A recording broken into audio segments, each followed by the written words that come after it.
I plummeted down through that weird sky towards a great turbulent ocean that roared and swelled. A ferocious sea that offered no hope of survival. I thought of home and wept, unaware that in an instant my fortunes would be changed by an event so bizarre I almost hesitate to tell you. And it happened like this.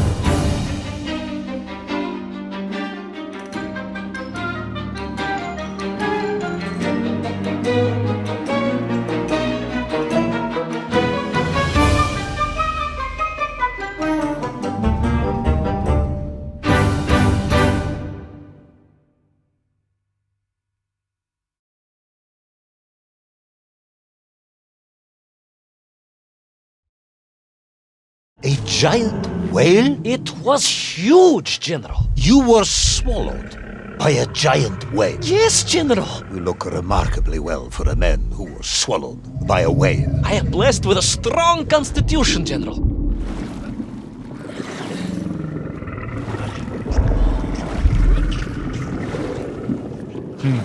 And I assume you are now going to tell me how you managed to escape from the belly of this giant whale. Naturally, General. And I must say, it really was a fascinating glimpse into the interior life of one of our world's most magnificent beasts. I consider myself a wiser man after this experience.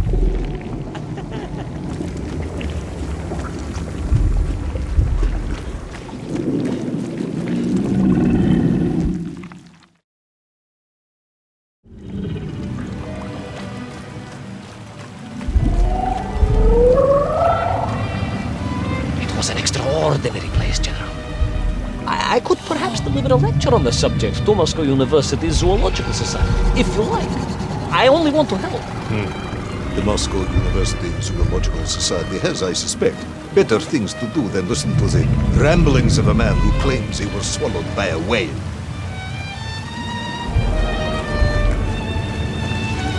It is a shame, General. People can be so closed-minded. I, on the other hand, have little choice but to hear you out. For your own sake, Ivanovich, I must urge you to be brief. Absolutely, General. I will tell you directly of my miraculous escape from the belly of the whale. You simply won't believe what happened next. That is becoming a dangerously overused phrase, Comrade.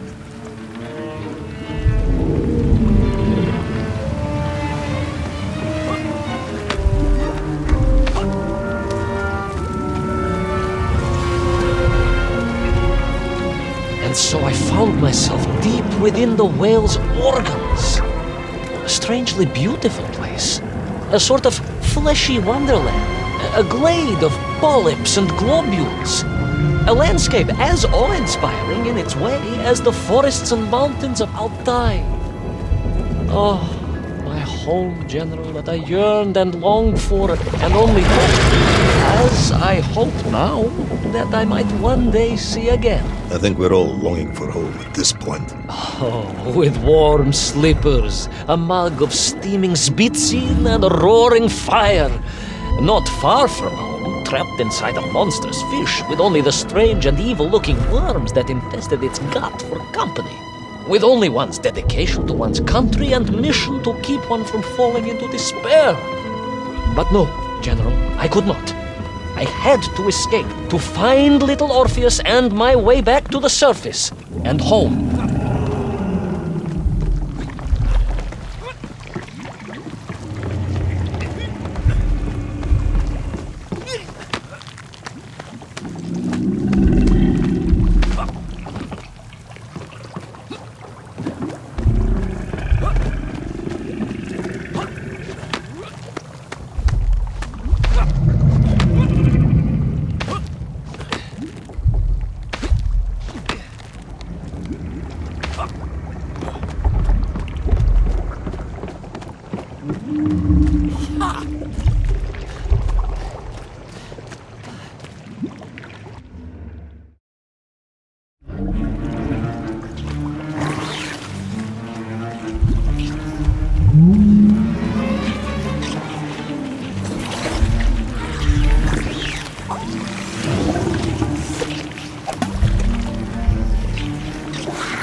Worms, you say?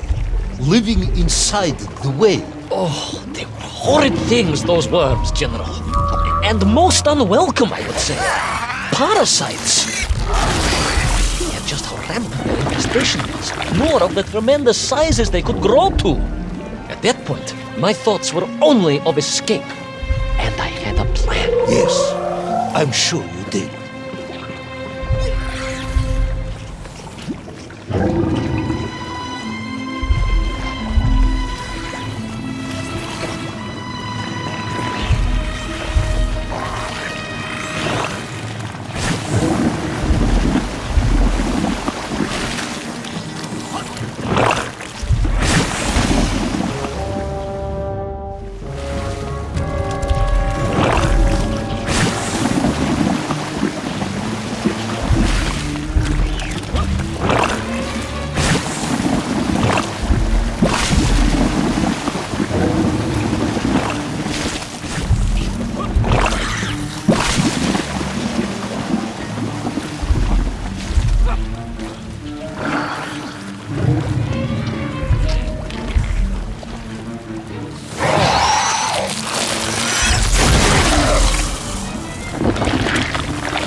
They made your Hivirayatni whale sick. Wherever they attached themselves, the flesh began to turn gray and black. It was a truly distressing sight. I resolved myself to assist the whale by removing the leeches wherever I could find them during my escape.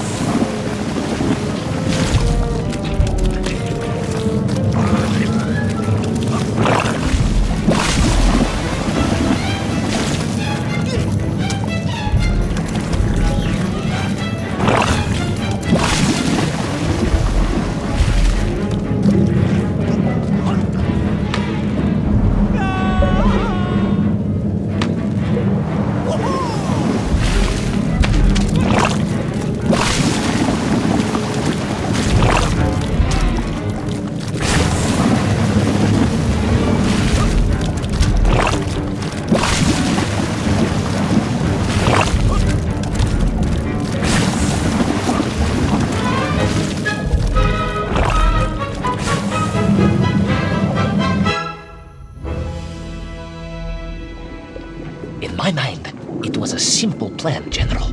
I would climb up through the whale's throat into its mouth, then wait until it opened it to feed and swim out. Ah, yes. Brilliant, Ivan Ivanovich. Only one or two minor flaws with it. For example, did it not occur to you that the whale would likely be deep underwater when it ate? Вы правы, General, but I am a strong swimmer. As a child, my parents would take us to holiday near Irkutsk, where we took constitutionals in the waters of Lake Baikal. In fact, my mother often called me her маленький морской котик.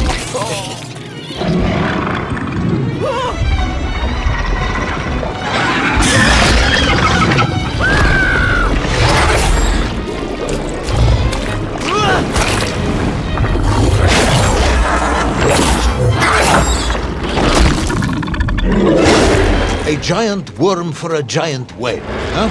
At the risk of repeating myself, it was huge, General. The Moscow University Zoological Society may be interested after all. Let us take a moment, Ivan Ivanovich.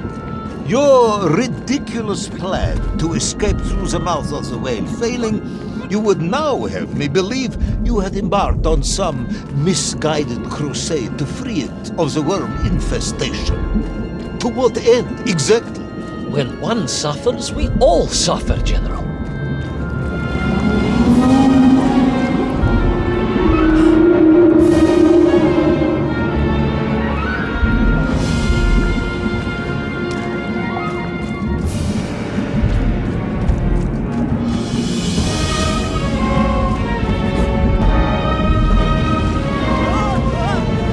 Your ideological commitment is admirable, comrade, but... I concluded that if I could find the root of the infestation and neutralize it, the whale could mount a spirited counterattack against the worms.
And then, victorious, the whale would surface to expel the remaining poisonous muck and slime from its body.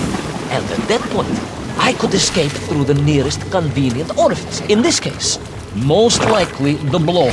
That is the most revolting thing I've ever heard. General, we are Russians. We have withstood the sheer force of nature and history and emerged triumphant. An expedition through the nasal sphincter of a gargantuan whale is nothing to us.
I suppose you would have me believe that the whale was grateful to you. Well, General, that would be presumptuous. I doubt it was even aware of my presence. But I had more immediate problems. For if the whale might have been relieved by my actions, the worms were enraged. Worms do... Furious. Worms Incandescent. do not feel... Violently indignant. emotions. Demented, General. Deranged. Enough!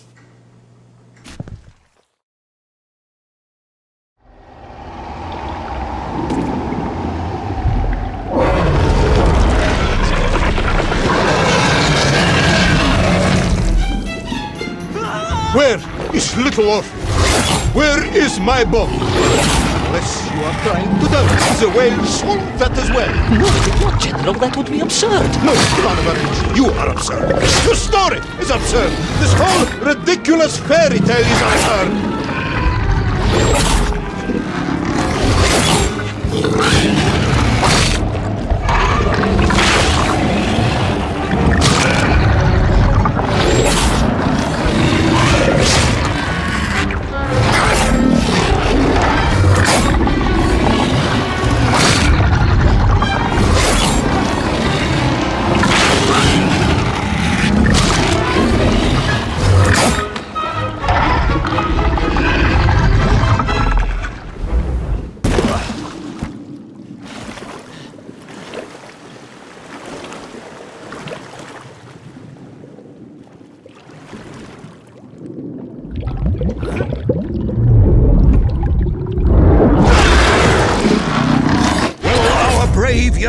foolhardy hero escape the furious worm?